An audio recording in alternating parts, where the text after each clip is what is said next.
ఎక్సైట్మెంట్లు వచ్చిన నా కోసం వచ్చారు ఇంతమంది, వీళ్ళని ఎలాగైనా కలవాలి అనే ఒక ఎక్సైట్మెంట్లో చిన్న చిన్న పొరపాట్లు దొర్లుతాయి. దానికి ఆ పొరపాట్లు ఎలా దిద్దుకోవాలో కూడా ఒక 1 వీక్లో మీరు అందరూ చూస్తారు.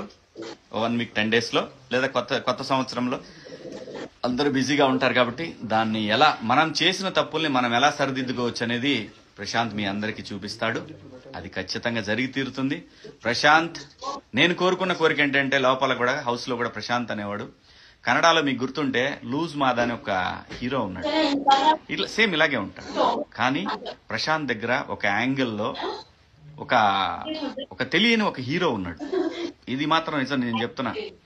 ఇది అప్పుడు చెప్పాను, హౌస్ లోను చెప్పాను, ఇప్పుడు చెప్తున్నాను. అది బయటికి రావాలనేది నా కోరిక. అంతేగాని ఈ చిన్న చిన్న గొడవల్లో నేను పోయి ప్రశాంతం మనమే ఎవరమండి తీసుకురావడానికి? చట్టం బయటికి తీసుకొస్తుంది. చట్టమే చట్ట ప్రకారం న్యాయం చేస్తుంది. ప్రశాంత్కి న్యాయం జరిగింది కాబట్టి మా తల్లి జడ్జమ్మ గారు మంచిగా బ్రహ్మాండంగా తనకి బెయిల్ ఇచ్చి తన్ని జాగ్రత్తగా ఆల్ ది బెస్ట్ నాన్న అని చెప్పారు మేడం గారు. అమ్మ మీకు